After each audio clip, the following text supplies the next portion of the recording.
Today I'm sharing a really quick and fun Easter themed table runner. It's a great project for a last minute table decoration or a hostess gift. We'll use a charm pack and then some simple applique techniques to create this really fun project. All right, let's take a look at what supplies we need. So you're going to need a charm pack of 5-inch squares, or you can use 21 squares from your stash. You also want a half yard of heat and bond iron-on adhesive. I went ahead and pre-cut this for the project.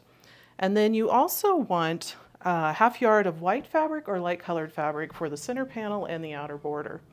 To finish this off, you're also going to want a yard of backing fabric and 1/3 of a yard for your binding. All right, let's jump in and get started. The first thing we're going to do is prep the center panel. We're going to go ahead and iron on these egg appliques. All right, so let me move this aside and we'll get started. All right, the first thing we're going to do is we are going to prep the squares. And I've chosen some squares ahead of time that we'll work with. Yeah, I just love this fabric. Just really bright and cheery. All right. So what I'm going to do is I'm going to go ahead and iron on the heat and bond so that we can use that later. Now, the heat and bond, I've got the right side of the fabric down, and I'm going to put the shiny side or the rough side on top of the fabric. I've cut the squares just a little smaller so that I don't have it hanging over the edge, making a mess of my iron or my ironing board. So let's go ahead and apply that to each one of these. Yeah, and again, I've got a warm iron, got steam, that's gonna help that really adhere. All right, flip this one over, get the next one. And my heat and bond was stored in a roll, so it's curling on me. But that's okay, it's still gonna work just fine. Just gotta straighten it out. All right, we're gonna steam that one. Now, the center panel has 8 eggs, and I've got 7 squares here. I've got another egg from a leftover runner that I'm gonna use. I just love the fabric on that one, and it's part of this fabric line, so it's gonna work out great. All right, let me center that. Again, it's a little tricky with those curled edges, but we'll get it. Yeah, there we go. Just iron that out. And I'm just doing that for about 5, 7, 8 seconds, just so I know that it adheres. All right, I'm gonna go ahead and flip these over, make it easy.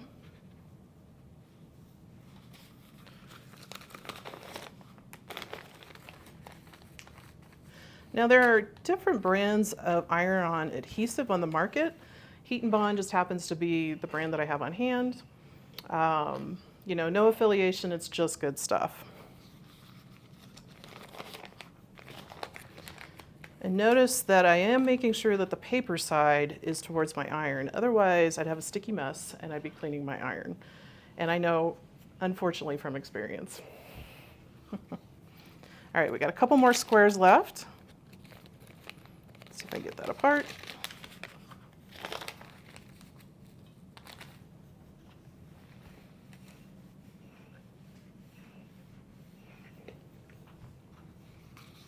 And let's go ahead and iron on our final one.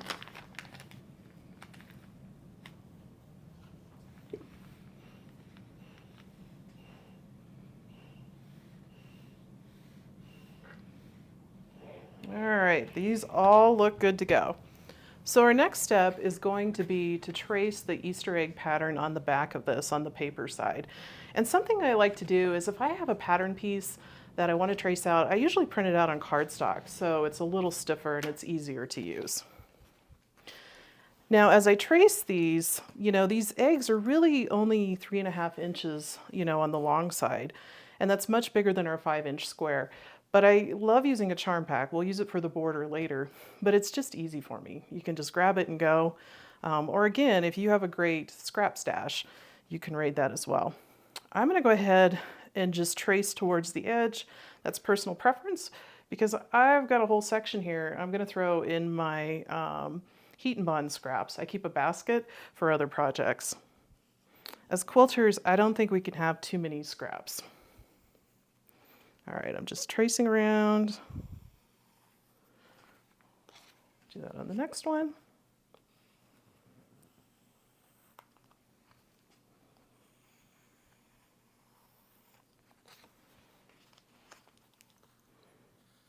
Yep, and we'll just continue on each square. Now, something to note, you know, obviously I printed out this pattern piece, but I do have a pattern for this runner, and I'll link that below where you can buy it in my shop. Something that comes with that pattern file, if you purchase it, is an SVG file. So if you have a Cricut Maker, you can go ahead and cut these out on that machine. I believe the Cricut Maker right now is the main machine that cuts fabric, but I've done that with this project before and it's worked out really well. But today I'm doing it old school. That's often how I sew, and so far I'm having fun. All right, we got one more, and then I'll bring in that other egg from the project so we have a total of 8. All right, oops, that one got a little wild. That's why I like to use a pencil on the back of this. Good old paper and pencil. All right. I'm gonna go ahead and cut one of these out, and then I'll show you how to do the center and then finish up the rest of them. So let's go with this one. So I'm gonna take my scissors and just slowly trim around those.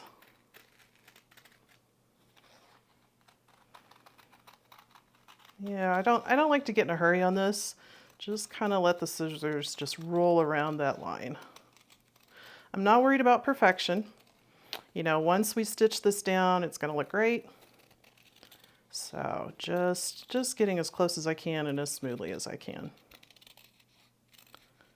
All right, there's another egg.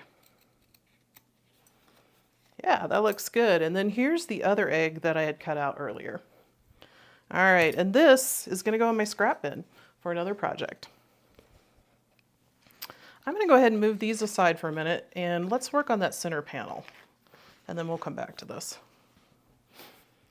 So I've got that center long panel, and the first thing I'm going to do is create some reference points on this. All right. What I want to do is just kind of soft press some marks on the center so that I know where to place the eggs. All right, so I'm just going to kind of press in the center here, a little bit on the edges. Later on I can go back out and iron these out, but for now they're going to be good reference points.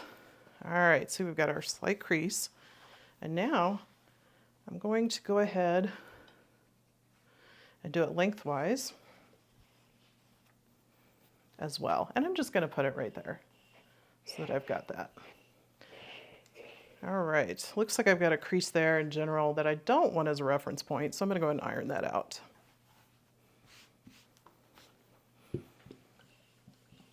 There we go. All right, we've got a really subtle X in the middle across. All right, so the first thing I'll do is I'm going to grab the first egg, I'm going to peel off that paper. To me, this is always a very rewarding moment to peel off that paper and get ready to fuse this down. And then I'm going to measure about 3/4 of an inch from that center mark. So again, we have 8 eggs across this center panel. And to line them up, you want them about 1.5 inches apart and then about 2 inches from the edge. So that looks pretty good. I'm measuring or lining it up with that crease. And now I'm going to do the top and bottom. Now I've made this runner before with the eggs at an angle, tilting, and today I'm just going to make them straight up and down. Let's see, we're at 2.5. Yeah, that looks pretty good. You can orient the eggs any way that you'd like and just have fun with it. It's your runner. All right, I'm going to pin that in place for now. I don't really want to iron it down till I have all of the eggs in place. All right, let's get the second one. There we go. Okay, I'm going to place this on this side of the center crease. And again, let's go about 3/4 of an inch out. I'm going to eyeball it, try to line it up, and then just measure. So yeah, that looks pretty good. Yep, we're right on spot. So I'm going to pin that as well.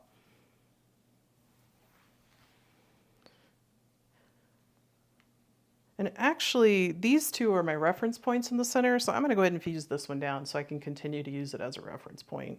And that way you can see the step in the process. So to do this, you know, I just make sure I've got the right side of the fabric up. I'm going to go ahead and just press it down. Check and make sure that it's fused. Yep, it's looking pretty good. And then I'll continue to add eggs along each side until I'm got that done, and then I'll be ready to stitch them up. All right, we're at the sewing machine, and during this time, we're going to go ahead and applique the eggs onto that center front, and we're also going to piece the scrappy border and then put it together. All right, to stitch the eggs down, we're going to use a simple raw edge applique. I'm basically going to take a small zigzag stitch and just stitch around them.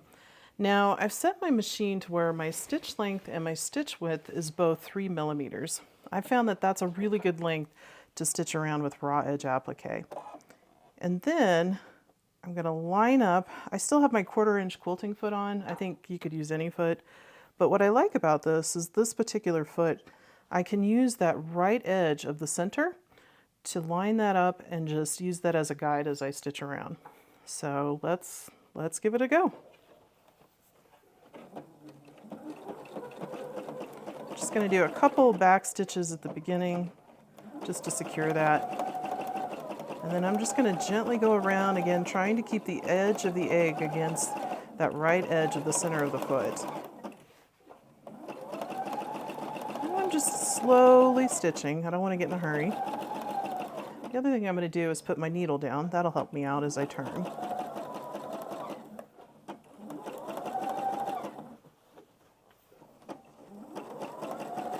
And I'm doing the best I can, but I'm not worried about perfection because, you know, this runner's kind of scrappy anyway. So yeah, I'm just relaxed, enjoying the stitching and working my way around the egg.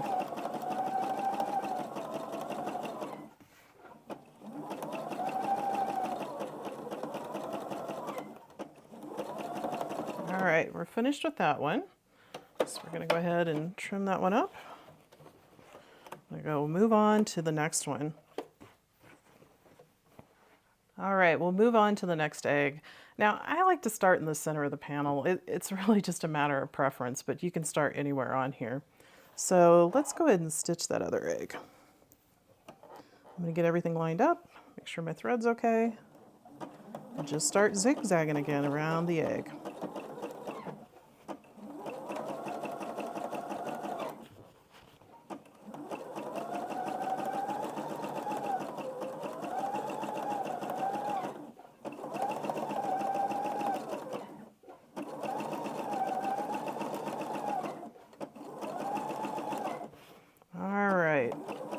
Things are going along well. Stitching's looking good.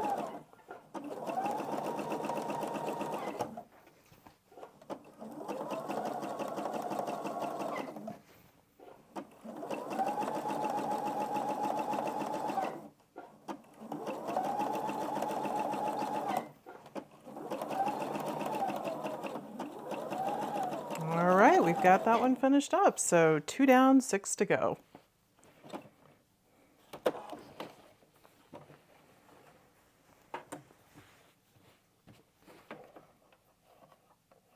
Go ahead and start on this one. I think this runner is really fun with all the bright cheery colors. The first few runners I made, I used more muted colors and I love those. But I'm having a lot of fun with this charm pack. So just a little different look. And that's the great thing about these projects is that you can choose your colors and add your touch to them.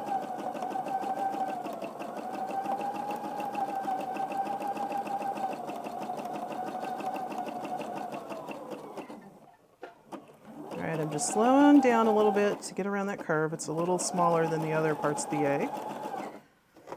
Just taking my time, straightening that out.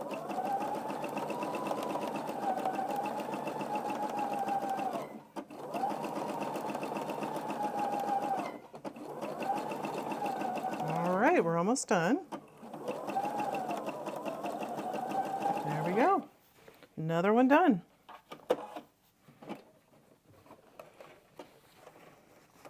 All right, so far, I think it's looking great.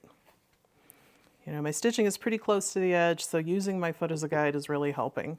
But yeah, I'm excited. Let's continue.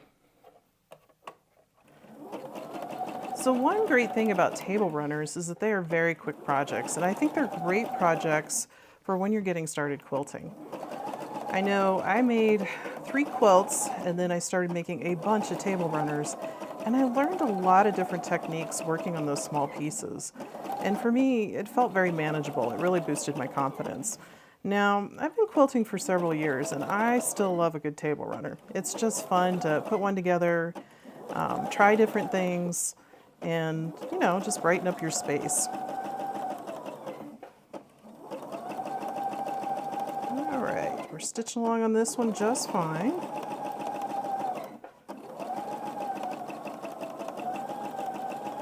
All right, got that one done. Now my family and friends are beneficiaries of many of my table runners. When I make projects, I tend to make them in batches. I kind of go through phases, so I've definitely had my table runner phase, and everybody was pretty appreciative. So it's always fun to try something and get excited. I am glad that we're doing the raw edge applique today. That's one of my favorite techniques. I have a lot of fun with applique. And again, I don't mind if my applique looks a little scrappy. I just want to have fun stitching.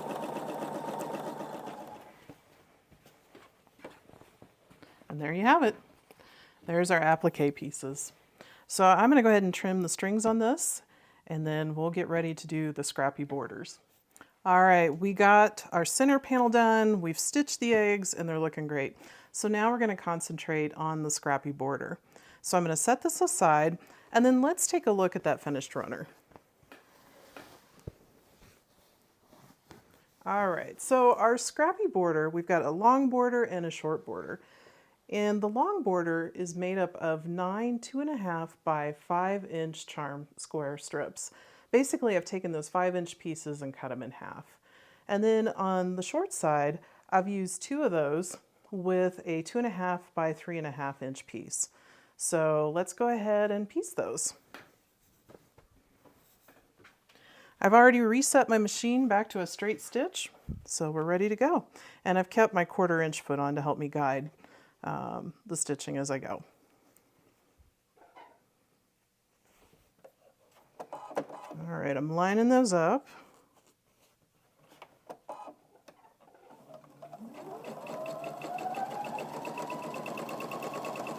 Just stitching along on one of those short sides.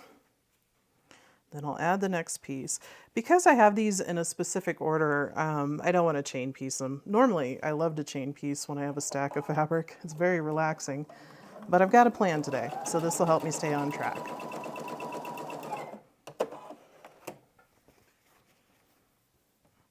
All right, I'm going to go ahead and raise my needle because I'm not doing any turning. I'm just doing straight stitching. Just kind of line those up.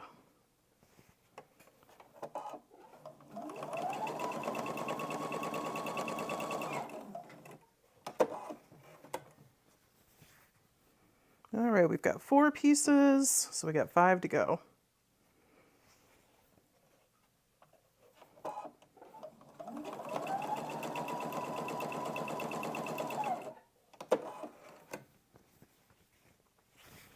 And again, these pieces are part of those 21 pieces that we're using from the charm pack. So a charm pack typically has 42 pieces in it.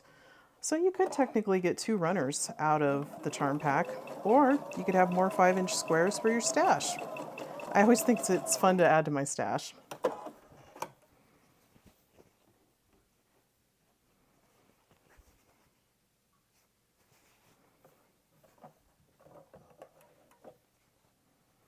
All right, get this lined up.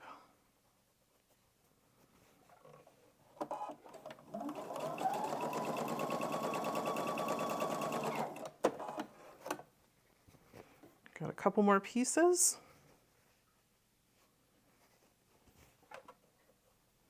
Let's see if I can line that one up just a little better. There we go.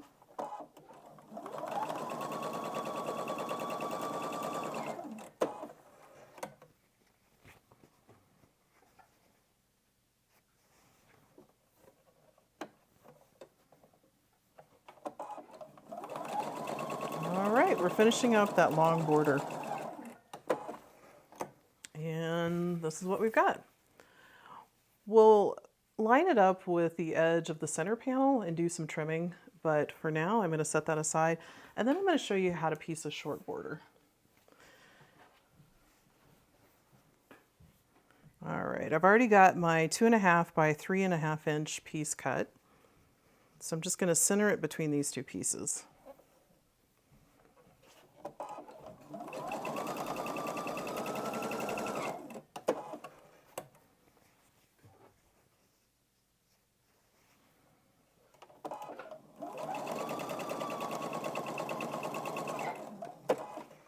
And there you go. There's our short border. So I'm going to finish up the other two borders, give them a good press, and then we'll put them on our center panel. All right, we got the borders pieced, both the long borders and the short borders. So I'm going to start with the long border to add it to the center. The first thing I'm going to do is find the center point of this border. I'm going to fold it in half. I'm going to grab a pin and just put a pin right there. All right. And then the next thing I'm going to do is take my table runner, and if you recall, I went ahead and pressed in those reference marks. We're going to use one of those now to place that border. So I'm going to match up the center of this border with the center of this panel. All right. And I'm just going to pin that together. I'm going to go ahead and use pens on this part of the project, just to keep it more accurate for myself. Just kind of pin along.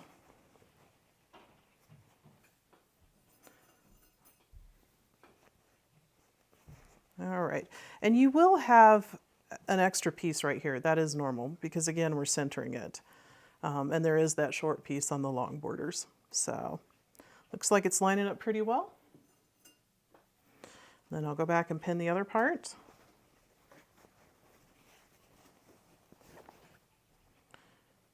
I know some people, when they quilt, they don't always use pens. I use them when it makes sense, when I'm trying to line something up and be accurate. I think it's a good tool. All right, just a couple more pins.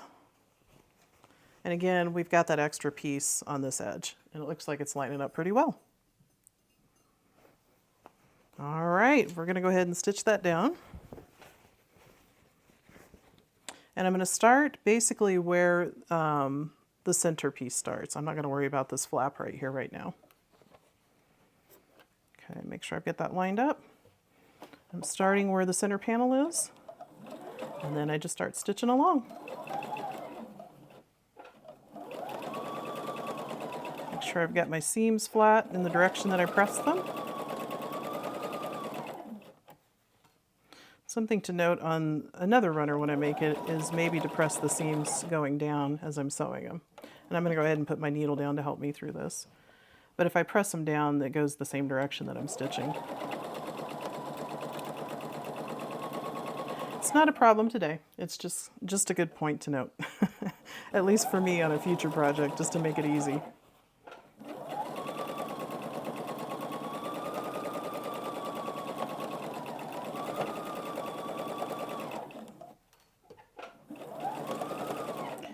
Now, many sewing machines have floating feet, basically, where they will go over pins.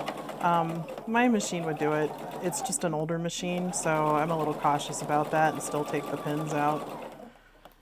So I just encourage you to do what you feel is most comfortable and works best with your machine.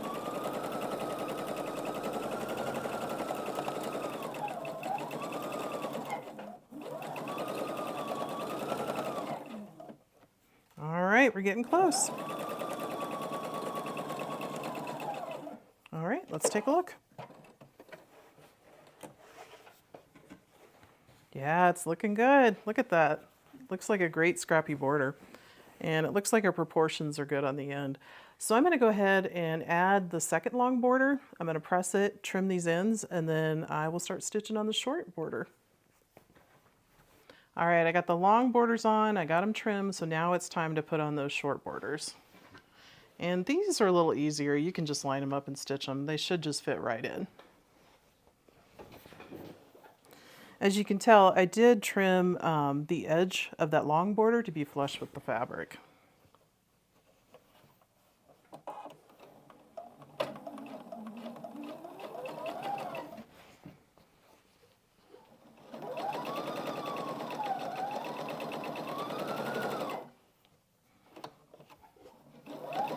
All right, I'm just stitching along. Again, this should be about the same size. If not, you can always trim a little extra off the edge.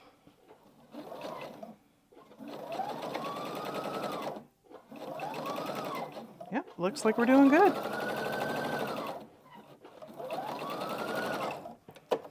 All right, we'll add that second border, and then it's back to the ironing board.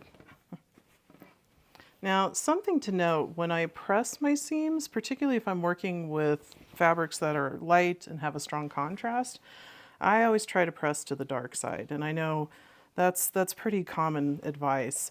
I see it as a long armor because in my own projects or customer projects where they haven't pressed to the dark side, sometimes you can see the edge of the darker fabric come through, and it's not a big deal. You're not really going to see it unless you're really close up on the quilt, but you know, for me it's just a little something extra just to make sure that it looks good. If you are using like a black and white combination or a really dark color, you do want to consider it because you will really see that contrast if that darker piece is longer than the lighter piece. All right, we're finishing this up. All right, let's take a look. Yeah, it's looking good. I love the colors. Let's check this side. Bright and cheery. All right, I'm going to iron this and then it's time to put on the final borders. All right, we got the short borders on and we are ready for the final piecing step, adding those final white borders. So I'm going to start with the long borders. And I'm just going to line up the fabric here. I did trim some of my edges to make sure that that's an even edge. And then just going to line this up and start stitching. This is one of the parts of the project where I get really excited because we're getting close, at least for this part of it. Okay, just line it up and just stitch on down the row. Again, I'm using my 1/4 inch foot with that guide on the side.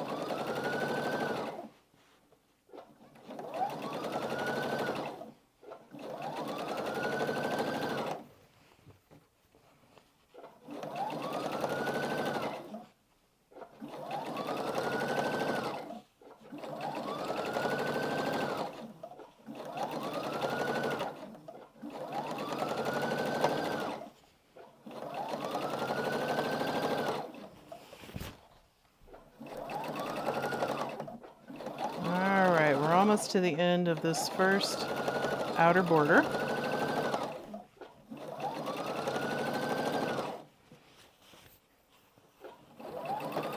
Just stitching along. Next time I make this runner, I may have to think about maybe a light pink or a light turquoise center. The white's got a nice contrast, but I think a soft color would be fun on the center as well. Lots of possibilities. All right, we're gonna have a little bit left over because I cut these strips with the fabric and that's okay. So I'm gonna add the other long strip. I'm gonna trim them, add the short strips on the side, and then I'll show you how it worked out. All right, that's it. We are done with the piecing and I think it looks great. This is so cheerful, so cute. Look at that, with that scrappy border. All that's left is to quilt it and bind it. A project like this is great to quilt on a regular sewing machine. I've done straight stitching, I've done wavy stitching, you know, the diagonal stitching to create that grid, and it's fun to do and it turns out great. And I also like to stitch these on the long arm. So now I have to decide how I want to stitch this up. And I'm leaning towards the long arm. I've got some fun new stitches I want to check out. So, well, I hope that you've enjoyed this today. If you have learned something or you've been inspired, please like this video and subscribe to our channel. And thanks for joining us. I hope you're making something great.